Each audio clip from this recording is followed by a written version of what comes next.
Betrayal runs in her blood. Sofia Romano adjusted her cocktail tray in the employee locker room of Bellavia's Crown, her fingers trembling as she fastened the black silk uniform that left little to imagination. The fabric clung to her curves like a second skin, the neckline plunging deep enough to make her breath hitch. 10 minutes. She had exactly 10 minutes to transform from bright-eyed assistant district attorney to the kind of temptation that would bring San Francisco's most dangerous man to his knees. "Stay focused," she whispered to her reflection in the dim lighting. The uniform's corset-style bodice lifted her breasts in a way that felt both empowering and obscene. Dark hair swept into an elegant updo that exposed the vulnerable column of her throat, exactly what Dante Bellavia's file said made him lose control.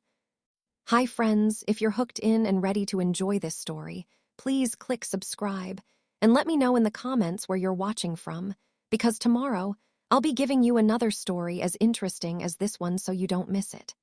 Alrighty now, let's keep going.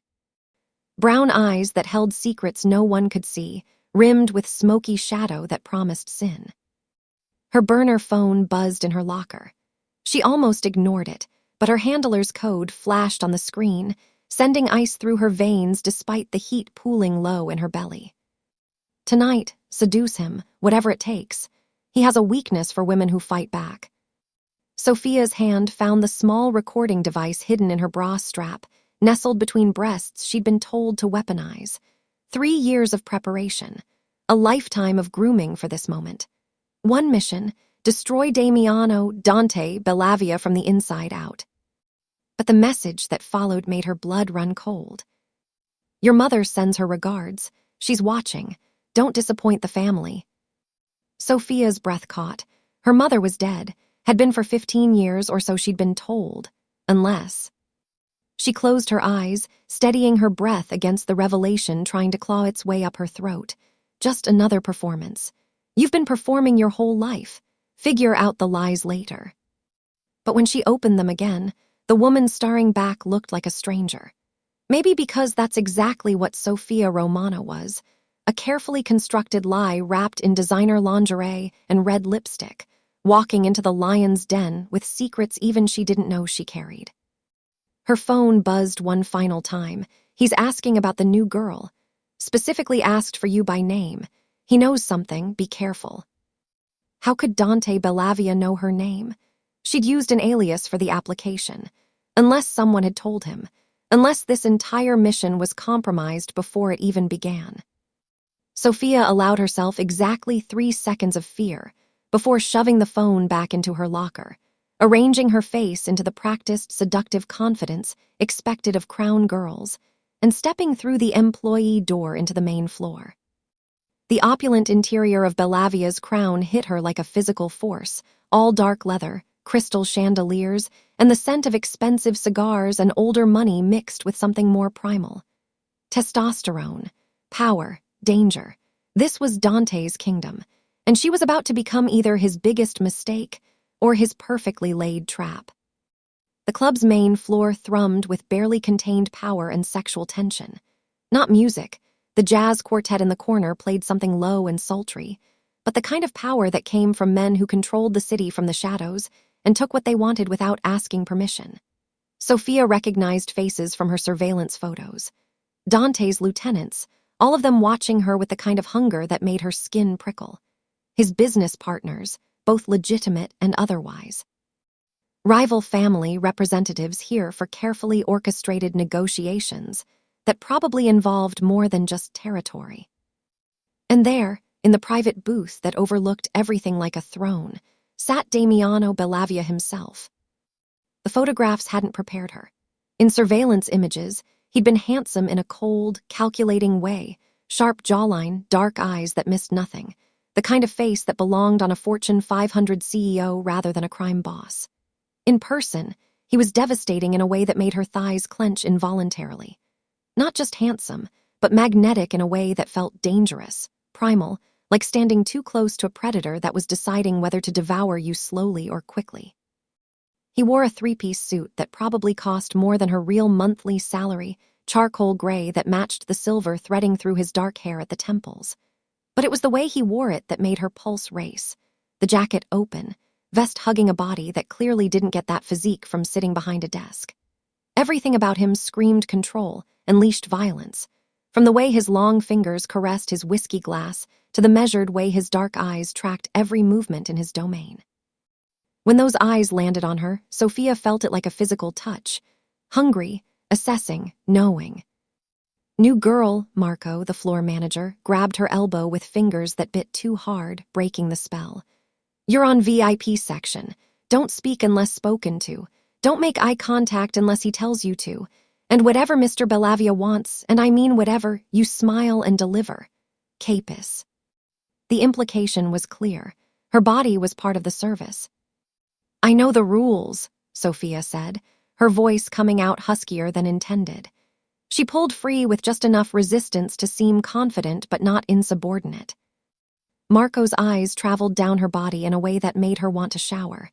Mr. Bellavia doesn't usually like chatty girls, but word is he specifically requested you, by your real name, Sofia. His grip tightened. So who the hell are you and what game are you playing? Her blood turned to ice. Her real name, not her alias, her real name. Someone had betrayed her before she'd even begun. But who? Her handler, her family, or had Dante Bellavia somehow known she was coming all along? If only you knew that I'm asking myself the same question. But Sofia just smiled, the practiced seduction sliding into place like armor. I'm very good at being whatever the customer needs, and I don't ask questions I don't want answered. The words tasted like ash and arousal in equal measure. Because that was the truth, wasn't it? She'd been whatever her family needed her whole life. The perfect daughter, the obedient weapon, the girl who studied law and prosecutorial procedure while other kids played soccer, all so she could infiltrate and destroy. She'd been trained in more than just legal strategy. They'd taught her how to seduce, how to use her body as effectively as her mind, how to make a man like Dante Bellavia want her badly enough to let his guard slip. But no one had taught her what to do when the target knew her real name, when her supposedly dead mother was somehow still alive and watching, when the mission felt less like infiltration and more like she was walking into a trap with her eyes wide open. She'd never had a choice. But as she made her way across the floor toward Dante Bellavia's booth, feeling his dark eyes track her movement with predatory interest that sent unwanted heat pooling between her thighs, Sofia felt something shift in her chest. A whisper of rebellion. A question she'd never dared ask before. What if I did have a choice? What would I choose?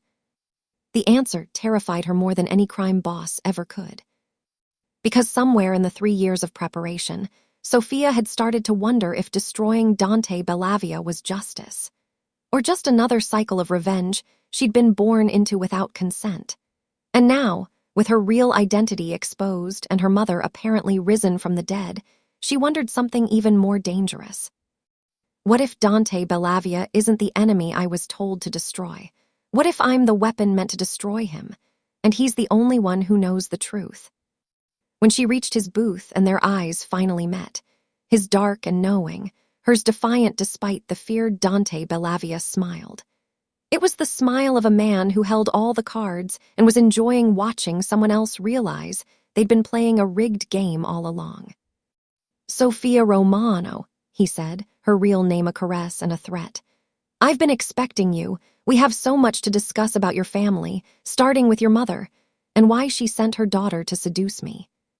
The recording device between her breasts suddenly felt like a countdown timer to her own destruction.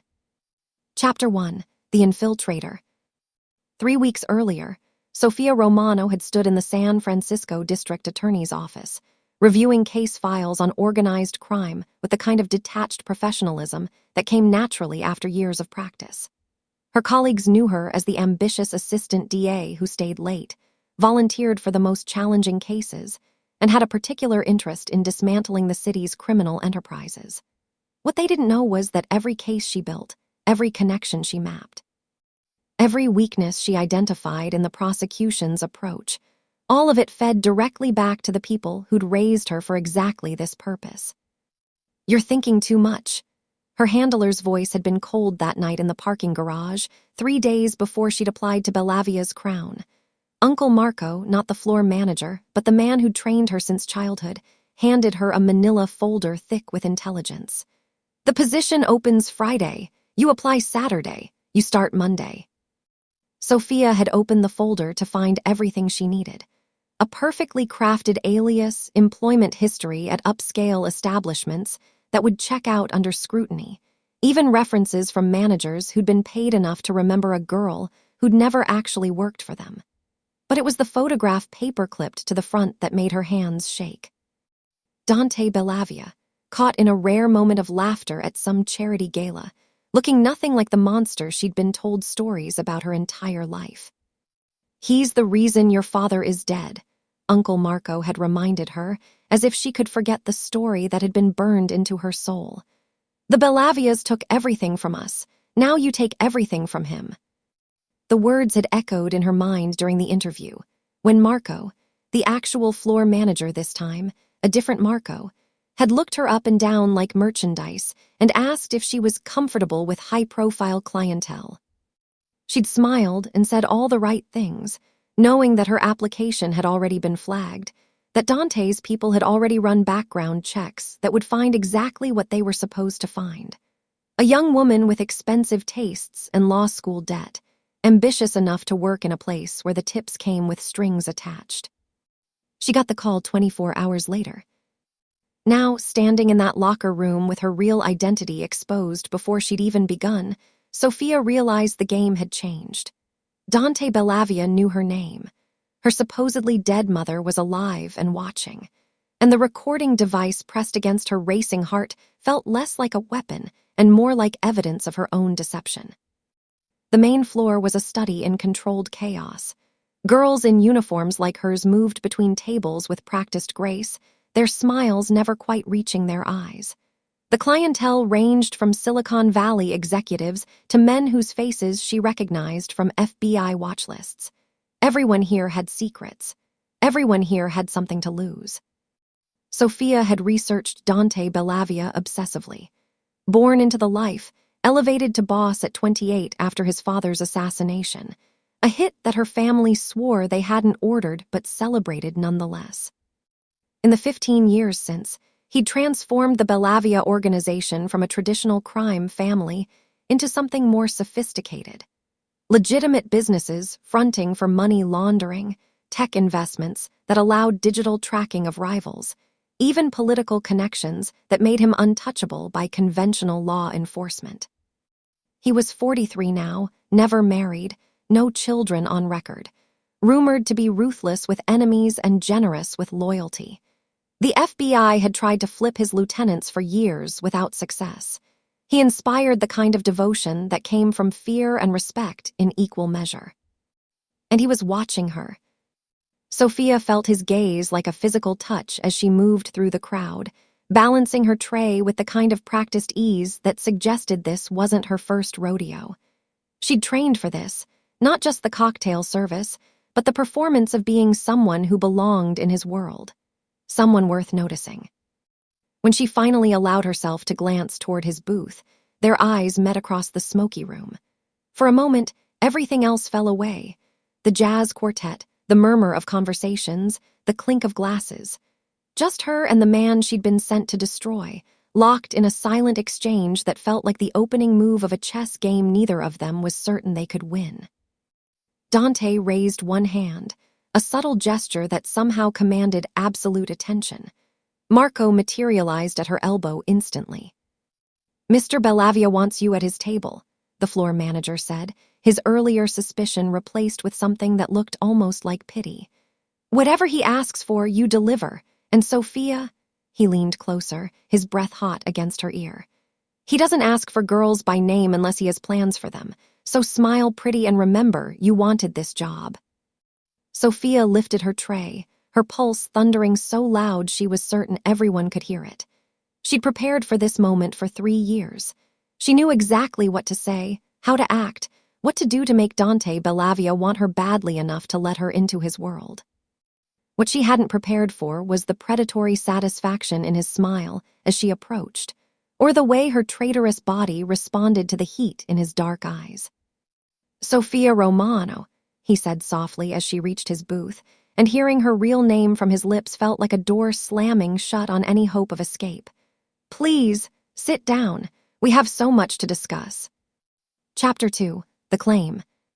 Sofia slid into the booth across from Dante Bellavia with the kind of practiced grace that suggested she did this every night, when in reality her heart was hammering so hard she could barely hear the jazz quartet over the rush of blood in her ears. Up close, he was even more devastating. The sharp planes of his face, softened only by the faintest lines at the corners of his eyes, the kind that came from years of squinting at enemies in the dark. "Macallan neat," she said, setting his drink down with steady hands. "Though I suspect you already knew I'd get your order right." His lips curved into something that wasn't quite a smile. "I know a great many things, Sofia. The question is, what do you think you know about me?" Before she could answer, two men approached the booth. Sofia recognized them from her surveillance files. Vincent Caruso and his nephew Leo, representatives from the Caruso family that controlled the East Bay. The way Dante's jaw tightened told her this wasn't a social call. "Bellavia," Vincent said, his eyes sliding to Sofia with undisguised interest. "Heard you were breaking in new talent. Didn't realize you were shopping in such high-quality merchandise." The word merchandise made Sofia's skin crawl, but she kept her expression neutral. This was the world she'd signed up for, the world her family had prepared her to navigate.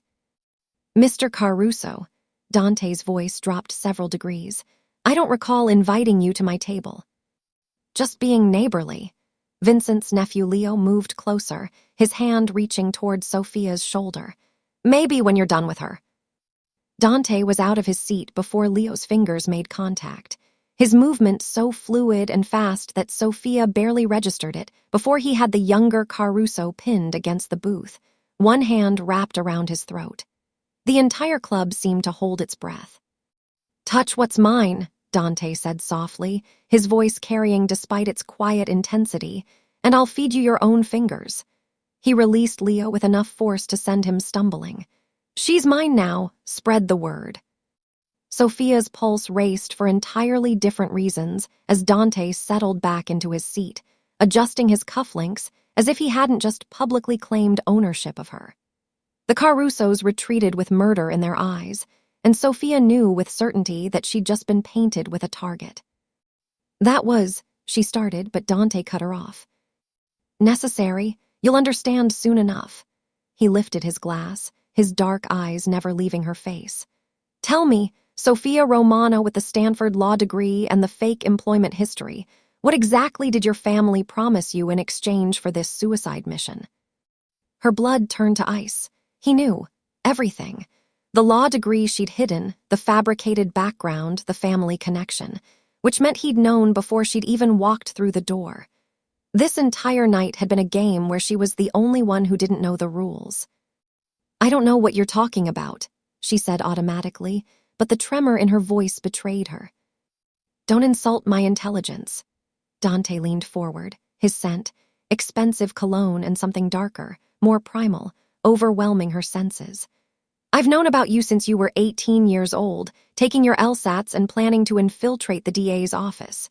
Did you really think I wouldn't notice when my oldest enemy's prodigy suddenly decides to serve me cocktails?" The conversation continued through the evening, Dante asking seemingly casual questions that Sofia answered with carefully constructed lies, both of them engaged in a dance where every word carried double meaning. He introduced her to his inner circle, Marcus, his head of security, a man who looked at her like she was a bomb about to detonate. Anthony, his financial advisor, who had the soulless eyes of an accountant who'd buried more than just money. And Alina, his cousin and the only woman at the table, who assessed Sofia with the kind of sharp intelligence that suggested she saw right through every lie. By midnight, when Sofia's shift finally ended, her feet ached and her mind spun with fragments of overheard conversations. Territory disputes, a shipment coming through the docks, names she'd need to remember for her handler, if she lived long enough to report them. The parking garage was dimly lit and echoing, her heels clicking against concrete as she made her way to her car. She almost didn't hear them until it was too late, footsteps behind her, moving fast. Leo Caruso and two men she didn't recognize. Bellavia's little whore, Leo snarled, grabbing her arm hard enough to bruise. Let's see if you're worth all that posturing. Training kicked in. Sofia drove her elbow into his solar plexus, twisted out of his grip, and was reaching for the knife in her purse when the first gunshot cracked through the garage. Leo's head snapped back, blood and brain matter painting the concrete wall behind him. The other men dropped before they could even draw their weapons. And then Dante was there, his gun still raised, his expression carved from ice and fury. "Get in the car," he said, his voice eerily calm despite the bodies at his feet. "I can," Sofia started, but he cut her off with a look. "You can get in the car, or you can explain to the police why you're standing in a parking garage with 3 dead Carusos. Your choice." Sofia got in the car. Dante's penthouse occupied the top floor of a building in Pacific Heights, with views that stretched from the Golden Gate Bridge to the glittering downtown skyline. Sofia registered marble floors, modern art that probably cost more than her real yearly salary, and floor-to-ceiling windows before Dante had her pressed against the wall, his body a solid line of heat against hers. "Tell me the truth," he demanded, his hands bracketing her face. "Who sent you? Your uncle? Your mother who's supposed to be dead? Or are you here on your own, trying to be the hero who finally brings me down?" Sofia should have lied, should have maintained her cover. But with his body pressed against hers and her heart racing from adrenaline and something far more dangerous, the truth spilled out. "All of the above," she whispered. "But mostly, I don't even know anymore." Dante's kiss was brutal and claiming, nothing gentle or tentative about it. Sofia kissed him back with equal ferocity, her fingers tangling in his hair, her body arching into his despite every warning screaming in her head. This wasn't the mission. This was suicide. But when he pulled back, his thumb tracing her swollen bottom lip, Sofia saw something in his eyes that made her breath catch. Not the monster she'd been told about. Not the ruthless crime boss who just killed 3 men without blinking. Just a man who looked as lost and conflicted as she felt. "Stay," he said roughly. "Not because I'm claiming you, not because you're my possession, but because out there you're dead. In here you have a chance." Sofia knew she should refuse, should run, should call her handler and report everything. Instead, she nodded and sealed her fate. Chapter 3, Crossing Linus. Living with Dante Bellavia was like standing in the eye of a hurricane, beautiful and calm on the surface, but surrounded by constant, swirling violence. Sofia woke in silk sheets that cost more than most people's rent, ate breakfast prepared by a private chef, and watched Dante conduct business over espresso that involved words like collection, shipment, and problem solved in tones that made her stomach twist. By day 3, he'd given her access to his home office. "If you're going to report back to your handlers," he'd said with dark amusement, "at least give them accurate information. I'd hate for them to waste time on outdated intelligence." Sofia didn't know if he was testing her or genuinely didn't care, but she took advantage anyway. Financial records showing legitimate businesses, restaurants, real estate, a venture capital firm, all carefully layered over the money laundering operations beneath. Shipping manifests for the docs. Names and photographs of his entire organization. Everything the DA's office would need to build a RICO case that could finally bring him down. She photographed it all with shaking hands, uploaded it to an encrypted server, and hated herself a little more each time. The family dinner happened on her 5th night. Dante's inner circle gathered at a North Beach restaurant that closed to the public after 10, transforming into something more intimate and infinitely more dangerous. Sofia met his cousin Alina properly this time, a woman in her 30s who ran the legitimate side of operations with the kind of sharp business acumen that would have made her a Fortune 500 CEO in another life. Marcus, his head of security, still watched Sofia like she might pull a knife at any moment. And then there was Giovanni, Dante's uncle, the aging underboss who'd helped raise him after his parents died. "So you're the girl who's got my nephew distracted," Giovanni said, his English heavily accented, his eyes weighing and measuring. Beautiful, yes, but beauty is cheap. What else do you offer? Conversation, Sofia replied smoothly, meeting his gaze. Dante seems to appreciate a woman who can think as well as look decorative. Giovanni's laugh was genuine. She has teeth. Good, you'll need them in this life. Later, after too much wine and too many stories about Dante's childhood that made him seem human in ways Sofia couldn't afford to acknowledge, they drove across the Golden Gate Bridge with the windows down and the fog rolling in. The city lights glittered behind them like scattered diamonds. My father used to bring me here, Dante said quietly, his hands steady on the wheel of his Aston Martin. After my mother died, he'd drive until the sun came up, trying to outrun the grief. Sofia turned to look at him, his profile stark against the bridge lights. How old were you? 10, his jaw tightened. Cancer took her. The Romanos took him 8 years later. The name hit like a physical blow. What? You didn't know. Dante's laugh was bitter. Of course you didn't. Your family wouldn't tell you that detail. My father was trying to negotiate peace, a truce between our families after decades of bloodshed. He went to a meeting with Antonio Romano, your grandfather. He went unarmed as a gesture of good faith. Dante's knuckles went white on the steering wheel. They tortured him for 3 days before they finally killed him, sent his body back in pieces. Sofia's stomach lurched. Her grandfather, the man whose photograph hung in her uncle's office like a patron saint. I didn't. They never told me. Why would they? Dante pulled over at the Vista Point, the bridge towering above them. You're their weapons, Sofia. Weapons don't need to know the whole truth. They just need to strike when aimed. The recording device in her purse suddenly felt like it weighed 1,000 pounds. She'd uploaded files tonight, sent intelligence that could lead to Dante's arrest, his empire's destruction. And all because her family had told her he was the monster, the enemy, the man who destroyed them. But what if they'd lied? What if she was the monster? Her burner phone buzzed later that night while Dante slept beside her, his body curved protectively around hers in a way that made her chest ache. Uncle Marco's message was brief. Timeline accelerated. 2 weeks. Get the offshore account numbers or complete alternate objective. Alternate objective. The knife they'd given her during training. The one currently hidden in the false bottom of her makeup case. Sofia deleted the message and turned back to Dante, studying his face in the moonlight streaming through the floor-to-ceiling windows. He looked younger in sleep, the harsh lines of command smoothed away. Vulnerable. She traced her finger along his jaw, memorizing the feel of him. When had this stopped being an act? When had her body's response to his touch become genuine?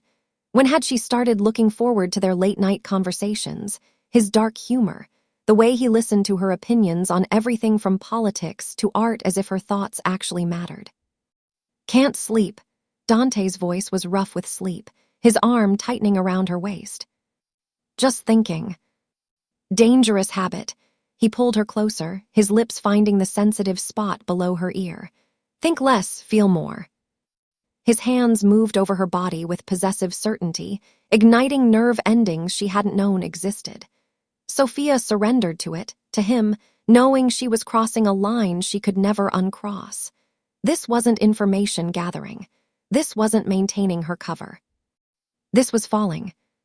The next morning, Dante presented her with a velvet box over breakfast. Inside was a necklace, a delicate platinum chain with a single pendant, a key. What does it open? Sofia asked, her fingers trembling as she touched it. Nothing, everything. Dante fastened it around her neck, his fingers lingering on her skin. In my world, when a man gives a woman a key, he's saying she has access to all of him. His home, his business, his secrets. His dark eyes met hers in the mirror. His heart. Sofia's reflection stared back at her. A woman wearing a mafia boss's claim like a collar. Her neck marked with his kisses from the night before. Her eyes haunted by lies she could no longer justify. Dante, she whispered, but didn't know how to finish. I'm sorry, I'm betraying you. I'm falling in love with you. I don't know who I am anymore. He turned her to face him, his thumb tracing the pendant where it rested against her skin. Whatever you came here to do, Sofia, whoever sent you, whatever they promised, You have 2 weeks to decide who you want to be when this is over. The weapon they made you, or the woman I see when you think I'm not looking." He knew, he'd always known, and he was giving her a choice her family never had. Sofia touched the key, feeling its weight. 2 weeks to decide between the life she'd been raised for and the man she was falling for. 2 weeks to choose between revenge and redemption. She was terrified. She'd already made her choice. Chapter 4. The Real Enemy. Sofia stared at the photograph Uncle Marco slid across the warehouse table, her breath catching in her throat. The image showed a young man with her eyes, her cheekbones, standing beside her grandfather Antonio. "Your brother," Marco said flatly. "Killed by the Bellavias when you were 3. You were too young to remember." The room spun. 20 other faces watched her from the shadows. Her family, she'd been told. But family was a word that had never meant safety, only obligation. "I don't understand." "Your father wasn't some low-level soldier." Her uncle's voice carried the weight of old wounds. "He was Antonio Romano's eldest son, the heir. You're not just some weapon we trained, Sofia. You're the last true Romano, his blood, his legacy." The memories came flooding back then, unbidden. Not the sanitized version she'd constructed, but the truth she'd buried. 5 years old, learning to pick locks instead of riding a bike. 7 years old, studying human anatomy, not for science class, but to know where to strike for maximum damage. 10 years old, watching her grandfather execute a traitor and being told, "This is mercy. Remember that when your time comes." They'd never given her dolls. They'd given her dossiers, target profiles, mission parameters. "The recording device was always a prop," Marco continued, and Sofia's hand flew to her bra strap, feeling the small mechanism that suddenly felt obscene. "We needed you close enough to do what needs to be done. Personal, intimate." He placed a different device on the table, sleek, pharmaceutical, deadly. "Undetectable in his system, looks like a heart attack. You have 8 days before the Caruso alliance finalizes and the window closes. 8 days to murder the man whose bed she'd woken in that morning, whose kiss still burned on her lips." Sofia nodded mechanically, pocketing the poison, playing the role she'd perfected. But as she drove back to Dante's penthouse, her hands shook so violently she had to pull over. The woman in the rearview mirror was a stranger, a killer wearing her face, raised from birth to be someone else's vengeance. She found Dante in his office, city lights painting shadows across his concentrated expression as he reviewed shipping manifests. He looked up when she entered, and his smile, rare, genuine, meant only for her, nearly broke her. "Come here," he said, pulling her into his lap. "I want your opinion on something." He showed her expansion plans, financial projections, names of politicians he was courting for legitimate business ventures. "I'm trying to go clean," he admitted quietly. "Transition everything legal within 5 years. My father wanted peace. I'm going to give him that legacy, even if it's too late for him to see it." Sofia's throat tightened. This wasn't the monster she'd been promised. This was a man trying to escape the same cage that held her. When her burner phone buzzed later with Marco's message, progress report, Sofia typed back, "Equipment malfunctioned. Need replacement." The lie came easily. The first of many she'd tell her family instead of Dante. That night, wrapped in his arms, Dante whispered against her hair, "I love you. I know I shouldn't.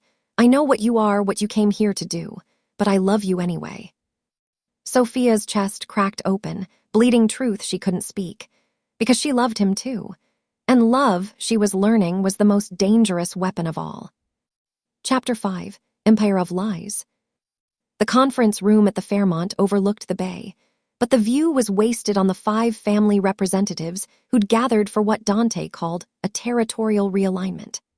Sofia stood slightly behind his chair, her hand resting on his shoulder in a gesture that broadcast ownership as clearly as the diamond choker he'd fastened around her throat that morning. She wore Valentino, blood red, because Dante had a wicked sense of humor, and every eye in the room had tracked her entrance with varying degrees of hunger and calculation.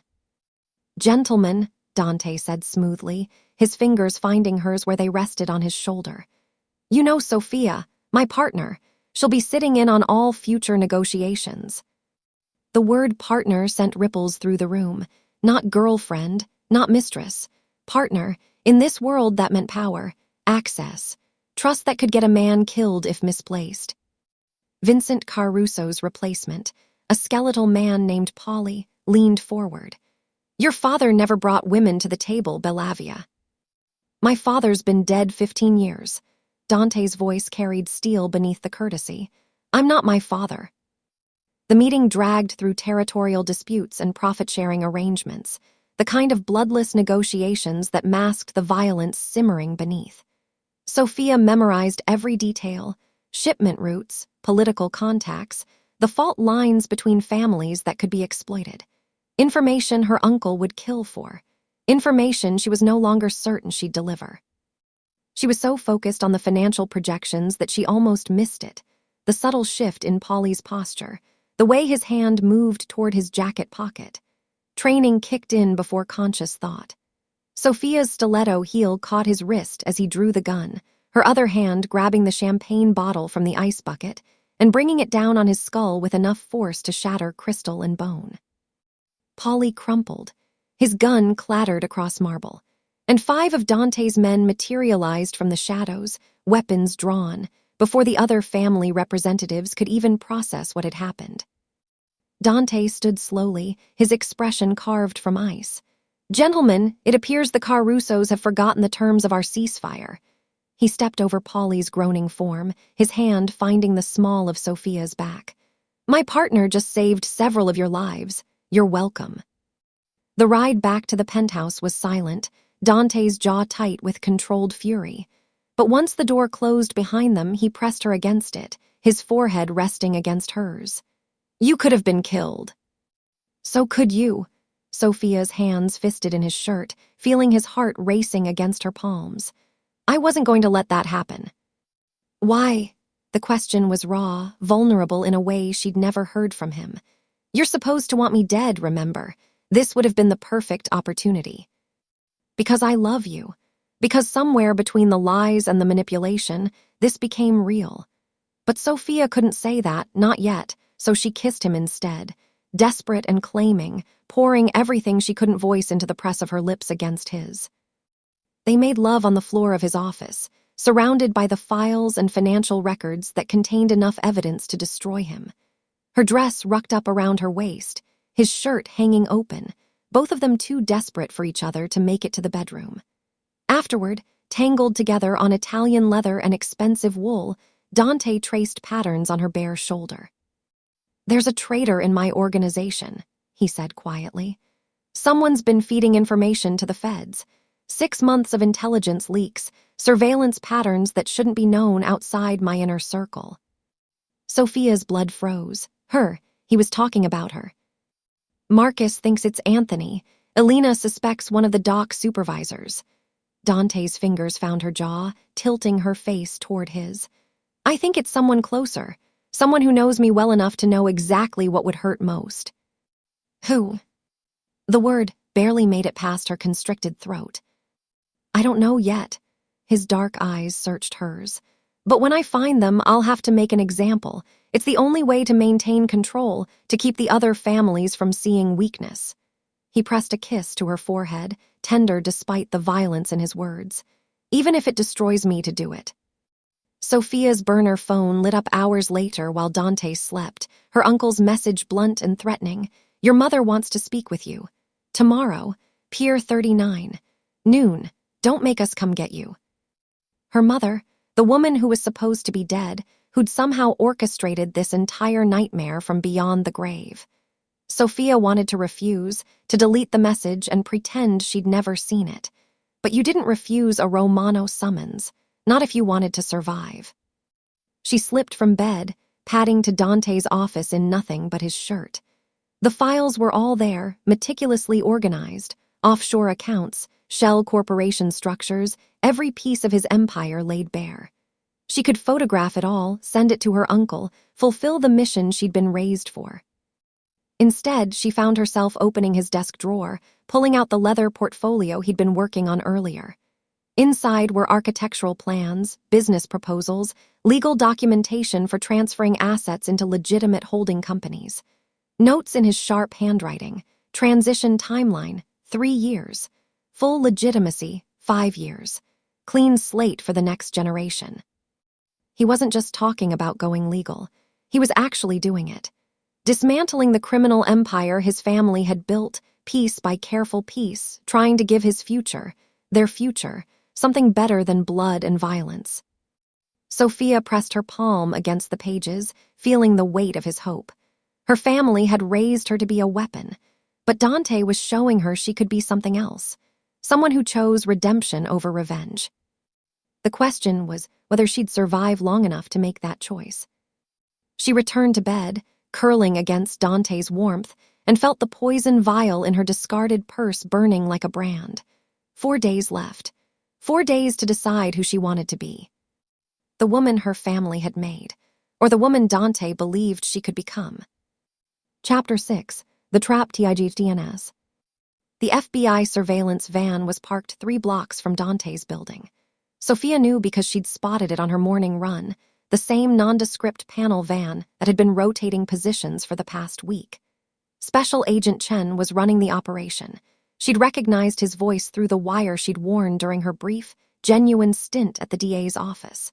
They were close, maybe days away from moving in with warrants that would dismantle everything Dante had built.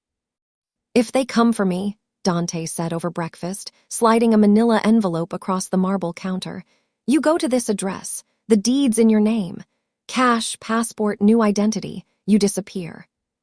Sofia's hands trembled as she opened it. A villa in Tuscany. Bank accounts with enough money to live comfortably for several lifetimes.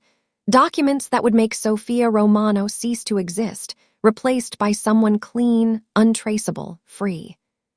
"You're planning for prison," her voice cracked. "I'm planning for your survival."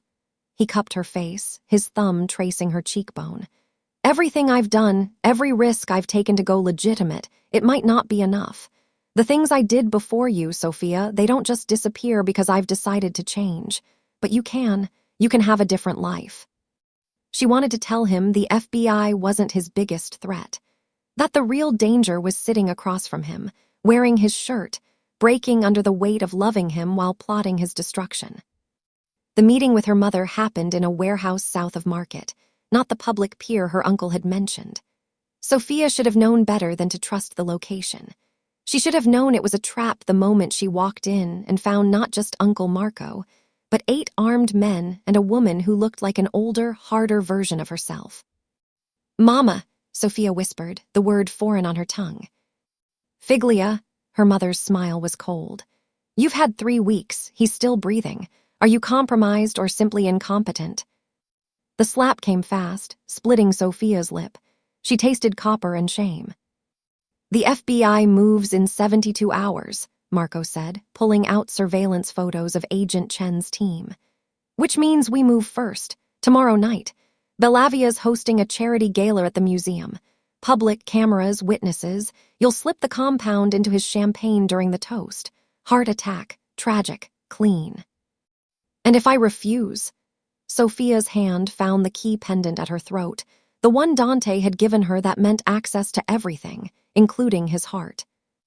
Her mother moved faster than Sofia expected, the gun pressing cold against her temple. "Then I put a bullet in your skull and do it myself. You think I kept myself hidden all these years for sentiment. You're a tool, Sofia. A very expensive, specifically crafted tool, but tools can be replaced." Sofia returned to the penthouse with blood on her collar and desperation clawing at her throat. She found Dante in his office with Marcus, both men studying security footage from the warehouse district. Her warehouse, her meeting. "We've got a problem," Marcus said, his eyes sharp on Sofia's face. "Romano forces hit our shipping operation 2 hours ago, coordinated, professional. Someone gave them our rotation schedules." Dante's jaw tightened. "How bad?" 3 men dead, 500,000 in product gone. Marcus pulled up more footage. "But here's the interesting part. They pulled back when they could have pressed the advantage, like they were testing response times, learning our defensive patterns. They're planning something bigger." Dante stood, his hand automatically reaching for Sofia, pulling her close. He stiffened when he felt her trembling. "What happened to you?" "I fell." The lie tasted like ash, jogging, clumsy. Marcus's expression said he didn't believe her. Neither did Dante, but he let it go, his fingers gentle on her split lip. The ambush came at midnight when they were returning from dinner. 3 cars boxing them in, automatic weapons tearing through the night. Sofia saw Marcus reach for his gun, saw Dante's driver slump forward with blood spreading across his chest. Training and instinct merged as she grabbed Dante, shoving him down as bullets spiderwebbed the windows. "Stay down!" She pulled Dante's backup piece from his ankle holster, returning fire through the shattered glass with the precision of someone who'd been trained for exactly this since childhood. 2 shooters dropped. The 3rd car retreated, tires screaming. In the silence afterward, Marcus stared at her with dawning horror. "Where did you learn to shoot like that?" Sofia's reflection in the broken glass showed the truth she could no longer hide. Not a cocktail waitress, not even an ambitious assistant DA. A soldier. A weapon. Exactly what her family had made her. Dante touched her face, his expression unreadable. "Sofia." "I need to tell you something," she whispered. "Before it's too late, before." "Marry me." The words stopped her heart. "I was going to wait, do this properly at the gala tomorrow night. Roses, orchestra, the whole production. But I almost lost you tonight and I can't wait anymore." He pulled a ring from his pocket, a flawless diamond that caught the streetlight like captured fire. "Marry me, Sofia. Be mine in every way that matters. Choose this life. Choose us." Sofia looked at the ring, at the man offering her everything she'd never known she wanted, and felt her mother's gun still cold against her memory. 72 hours until the FBI moved in. 24 hours until the gala where she was supposed to poison him. And Dante Bellavia, the man she loved, the man she'd been sent to destroy, was asking her to be his wife. "Yes," she heard herself say, and watched him smile as her world collapsed around them both. Chapter 7, The Proposal. The rooftop garden overlooked the entire city, 1,000 lights glittering like fallen stars beneath them. White roses everywhere, hundreds of them, their scent almost overwhelming in the warm evening air. A single table set for 2, candles flickering in crystal holders, a string quartet playing softly from the corner. It was everything Sofia had never known she wanted, everything she'd never believed she deserved. Dante wore a tuxedo that transformed him from dangerous crime boss to something else entirely. A man capable of tenderness, of romance, of building something beautiful from the violence of his world. He pulled out her chair, his fingers lingering on her bare shoulders as she sat, and Sofia felt the weight of the compound vial in her clutch like a stone pressing against her heart. "I've been thinking about what to say." Dante began, his voice rougher than usual as champagne was poured into crystal flutes. "Rehearsed it a dozen times, but now, looking at you," he shook his head, something almost like wonder crossing his features. "Words aren't enough." He stood, moving around the table to kneel beside her chair, taking her trembling hands in his. The diamond on her finger caught the candlelight, throwing prisms across his face like scattered hope. "I've built an empire on fear and respect, on being harder, colder, more ruthless than anyone else. And then you walked into my club and suddenly none of it mattered." His thumb traced circles on her palm. "You make me want to be better, not just legitimate but good. The kind of man who deserves someone like you." Sofia's throat closed. The recording device pressed against her ribs beneath the elegant black dress, useless, fake, a prop in a game where she'd never known the real rules. The poison in her clutch burned like accusation, and Dante, beautiful, trusting Dante, was offering her everything. "I'm offering you complete partnership," he continued. "Not just my name, but real power. Half of everything I own, equal say in every decision. I want to build something with you, Sofia, a life, a legacy, something clean that we can be proud of." "Dante," her voice broke. "I love you," he said simply. "I know what you are, I've always known, and I love you anyway, so marry me, choose this, choose us." The choice crystallized with brutal clarity. She couldn't arrest him. The wire was a lie, always had been. She couldn't kill him. Her hands wouldn't obey even if her heart could bear it. That left only one option, the most terrifying of all. Truth. I can't marry you, Sofia whispered, and watched his face transform from hope to confusion. Not without telling you everything. Not without… She stood, fumbling with her clutch, pulling out the vial of poison and setting it on the table between them like an offering. I was supposed to put this in your champagne tonight. Make it look like a heart attack. My family's orders. Dante stared at the vial, his expression going very still. Sofia. I'm not who you think I am. I mean, I am, but…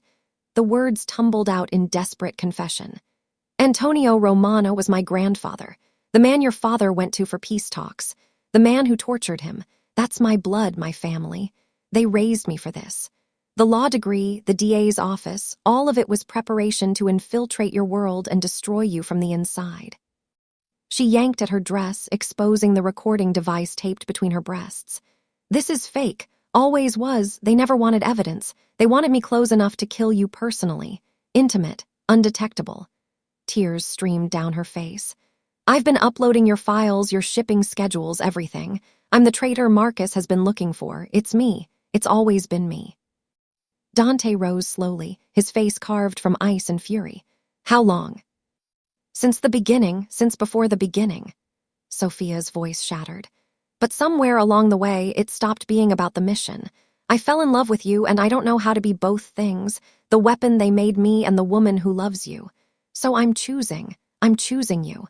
I'm choosing truth even if it means you kill me for it, because I can't, I won't. His hand caught her throat, not squeezing but holding, his dark eyes searching hers with devastating intensity. You're telling me this now, here, when I just… His jaw worked. Christ, Sofia. I know, I'm sorry, I'm so… The explosion shattered the moment, the rooftop door blowing inward in a spray of fire and debris. Sofia saw her Uncle Marco first, then 6 armed men fanning out, and finally her mother, gun drawn, wearing the cold smile of someone who'd been waiting for exactly this. Touching confession, daughter, her mother said, but you've run out of time, both of you. Dante moved with lethal grace, shoving Sofia behind him even as he drew his weapon. You want her, you go through me. That's the idea. Marco raised his rifle. Sofia's training kicked in despite everything. She grabbed the knife from the dinner setting, hurling it with precision that caught one shooter in the throat. Dante's first shot dropped Marco, and then chaos erupted, gunfire, shattering glass, the string quartet's screams.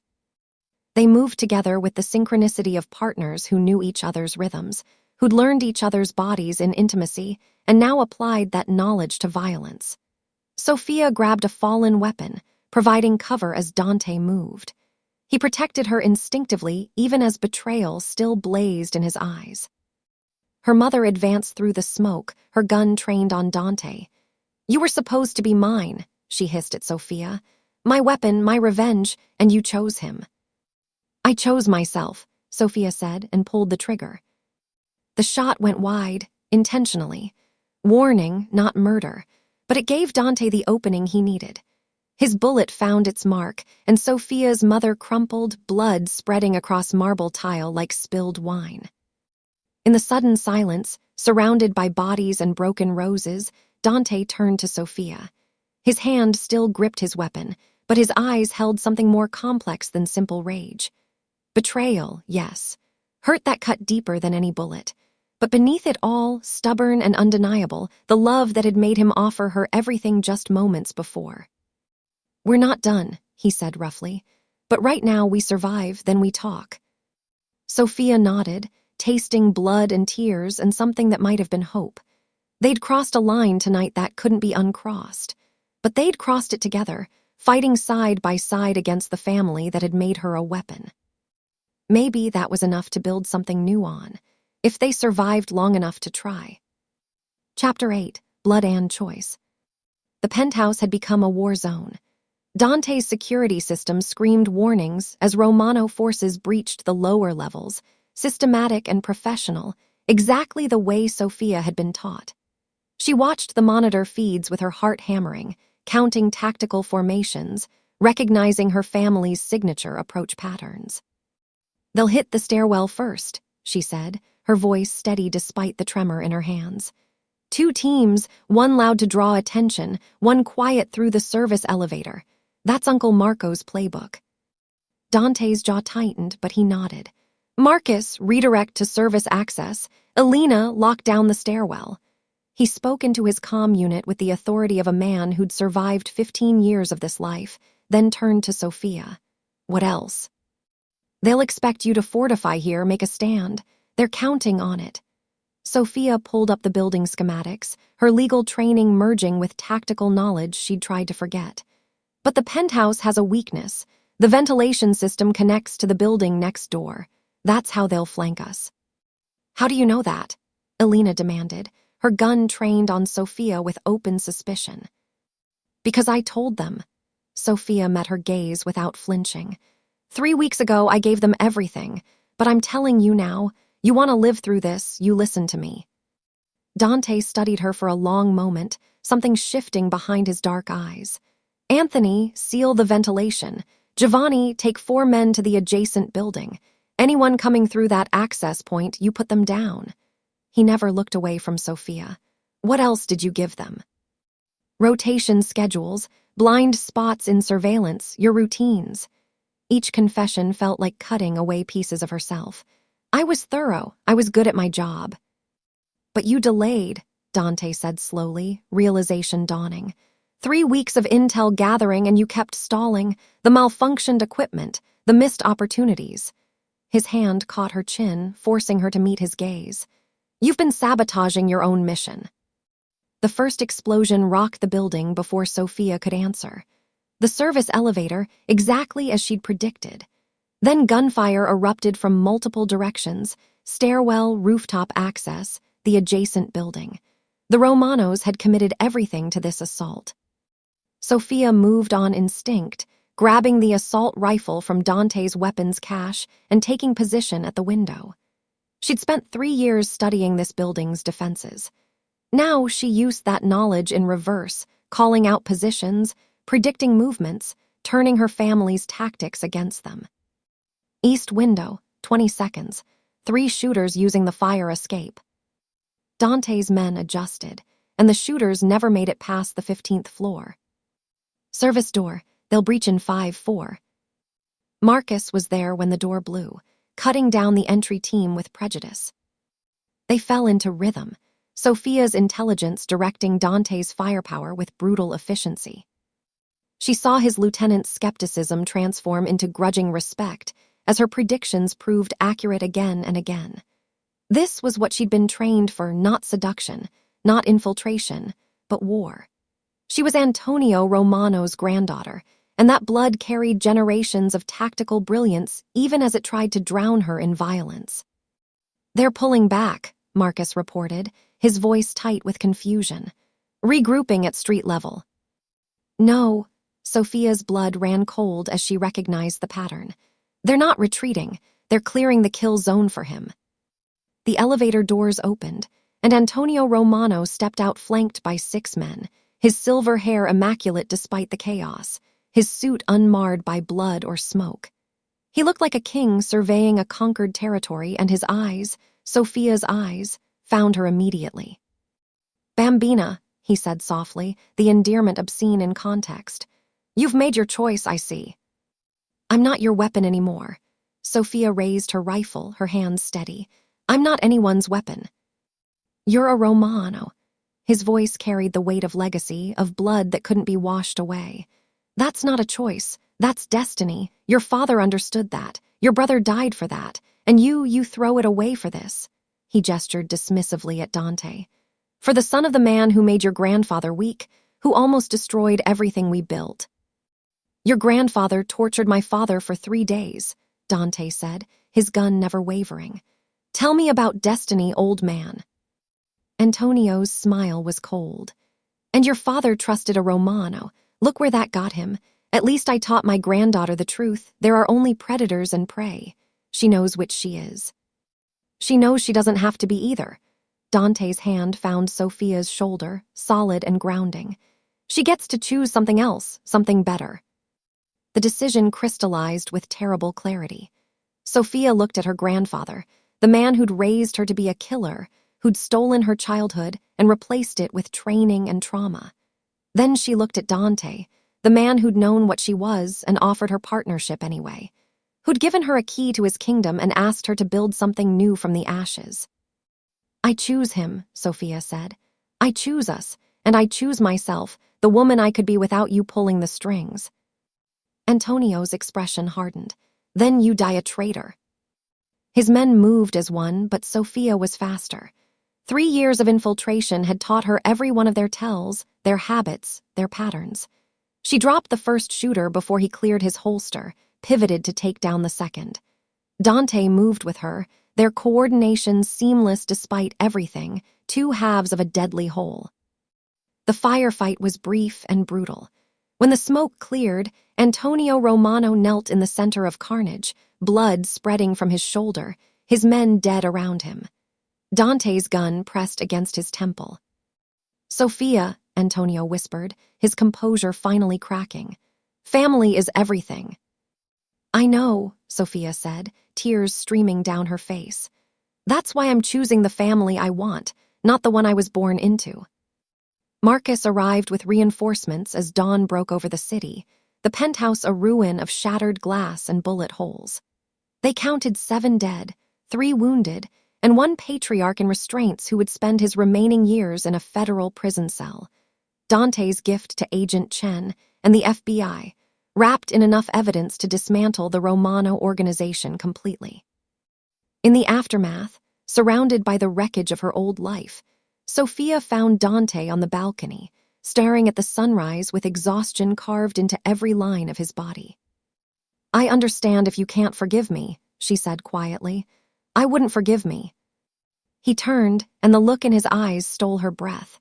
Not the rage she'd expected, or the cold dismissal she deserved. Just weariness and something that looked almost like relief. "You chose me," he said simply. "When it mattered most, when your whole family was trying to kill me, you chose me. You stood beside me and fought like you were born to it." His hand cupped her face, thumb tracing the cut on her cheekbone. "That's not betrayal, Sofia, that's love. Even after everything I did, the lies, the intel I gave them. Even after." He pulled her close, his forehead resting against hers. "We both have blood on our hands. We both did terrible things before we found each other. Maybe that's what it takes, 2 broken people choosing to build something whole."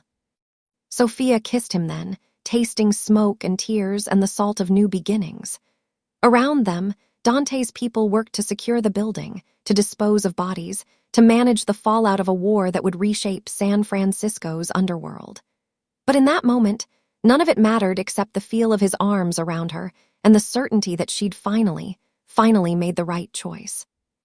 "So," she said against his lips, "about that proposal." Dante's laugh was rough but genuine. "You said no, as I recall." "I was holding poison at the time. I'd like to officially change my answer." She pulled back to meet his gaze. "Yes, Dante Bellavia, I'll marry you. I'll be your partner in everything. Your empire, your redemption, your life." His kiss was his answer, and Sofia felt the last chains of her old life fall away. She was no longer a Romano weapon. She was Sofia Bellavia, or would be, once the blood was cleaned up and the war was won. It was the best kind of freedom she'd ever known. Chapter 9, Queen of the Underworld. Antonio Romano looked smaller in the interrogation chair, stripped of his tailored suit and the armor of legacy. Blood had dried on his collar, and his silver hair was matted with sweat. But his eyes, Sofia's eyes, still burned with the fervor of a man who believed his cause justified any atrocity. "Your father," he said, voice hoarse, "was supposed to unite the families, Romano and Bellavia ending decades of war, but Dante's father refused, said he wouldn't bind his son to a criminal legacy, that he wanted something better for the next generation." Antonio's laugh was bitter. "So righteous, so stupid, and I made him pay for that righteousness piece by piece." Sofia felt Dante's hand tighten on her shoulder. They stood together in the safe house basement, watching the man who'd orchestrated so much pain try to justify it with words like legacy and honor. "You tortured him because he wanted peace." Dante's voice was dangerously quiet. I tortured him because he was weak, because he thought love and hope could reshape what we are. Antonio's gaze found Sofia. I raised you better, taught you that sentiment is a liability, that family means sacrifice and blood. You were supposed to avenge your father, your brother, everything the Bellavias took from us. The Bellavias didn't take anything, Sofia said softly. You did. You killed my father for wanting out. You faked my mother's death to keep me isolated. You stole my childhood and turned me into something I never wanted to be. She moved closer, kneeling so they were eye level. And you call that family? Antonio's composure cracked. Everything I did was for you, for our blood. No, Sofia said. Everything you did was for revenge. I was just the weapon you chose to wield. Dante pulled her back gently, his dark eyes on Antonio. You have information the FBI wants. Names, operations, connections. You give them everything, and I'll make sure your death in prison is natural instead of painful. You refuse. His smile was colder than anything Sofia had seen. And I'll make sure every family you've wronged knows exactly where you're being held. Antonio paled. In the underworld, some fates were worse than death. Mercy, Sofia said, and both men looked at her in surprise. Give him mercy, not because he deserves it, but because we're going to be better than what came before. We're going to break the cycle instead of continuing it. Dante studied her for a long moment, then nodded.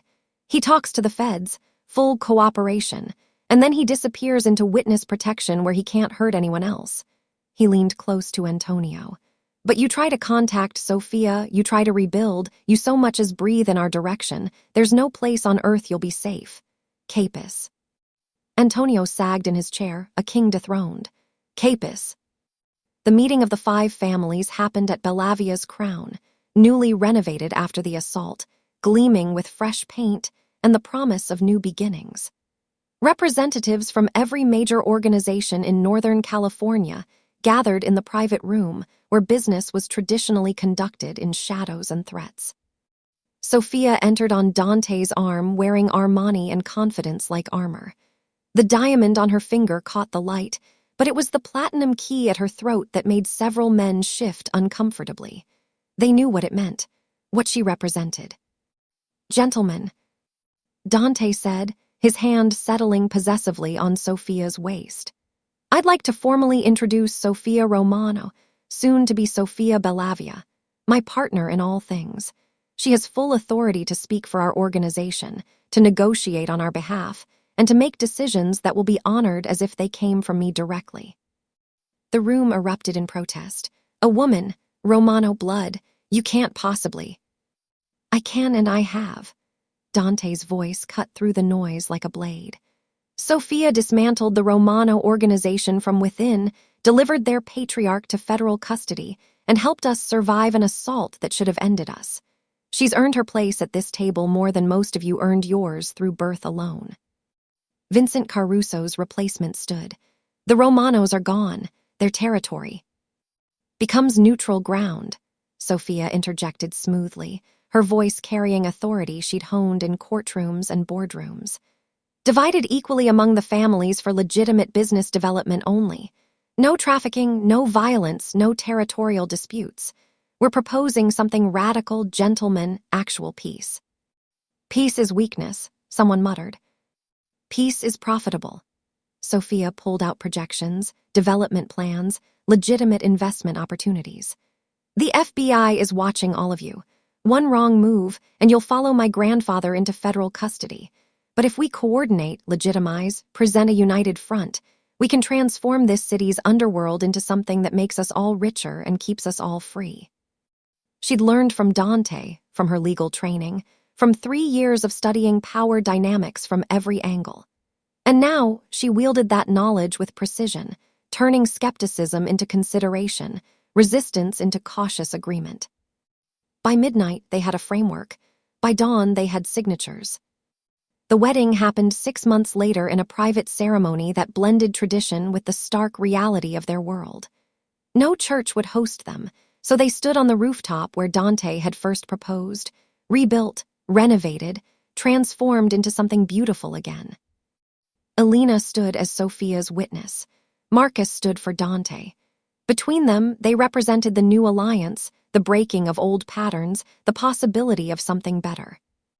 When the officiant asked for vows, Sofia spoke first. I was raised to be a weapon, shaped and honed and aimed at you without consent or choice.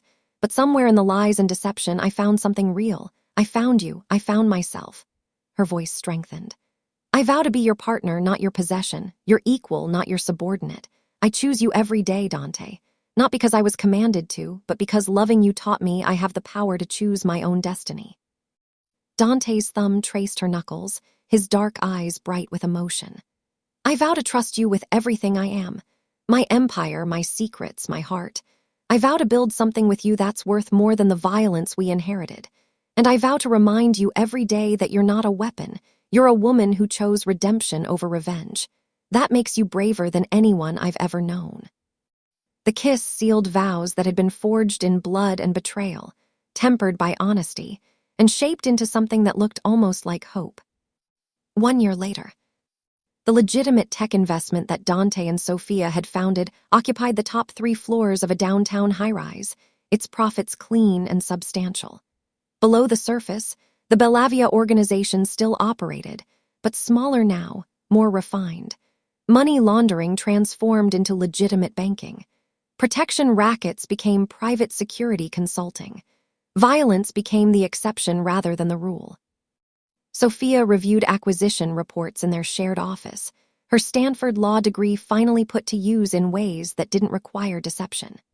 Across from her, Dante negotiated with Silicon Valley investors who had no idea they were dealing with San Francisco's most powerful crime boss, or former crime boss, depending on how one measured such things. The Romano territories are fully transitioned, Alina reported during their morning briefing. All legitimate businesses, all clean revenue streams. The other families are actually following our model. Miracles do happen, Marcus said dryly, though there was grudging respect in his voice when he looked at Sofia. That evening, Sofia found Dante on their penthouse balcony, watching the city lights. She wrapped her arms around him from behind, feeling the solid warmth of his body against hers. Any regrets? She asked softly. About going legitimate, about trusting you, about breaking every rule I was raised with. He turned, pulling her close. Not a single one. Even though it's harder this way, slower. Harder means we earn it. Slower means it lasts. His hand settled over her still flat stomach, where new life was just beginning to take shape. We're building something worth inheriting, something that won't require our child to choose between love and loyalty, between who they are and who they're told to be. Sofia's hand covered his, and for the first time in her life, she felt the future stretch ahead not as a threat or a mission, but as a possibility. She'd been born a Romano, trained as a weapon, sent to destroy the man she loved. Instead, she destroyed the cycle of violence that had defined both their families. She'd become Sofia Bellavia, queen not through conquest but through choice. And together, she and Dante were reshaping an empire into something that looked less like a kingdom built on fear and more like a partnership built on trust. In the distance, the Golden Gate Bridge glowed against the darkness, a monument to impossible engineering and human ambition. Sofia had spent her life being told what was impossible, what she couldn't have, who she couldn't be. She'd proven them all wrong. And she was just getting started.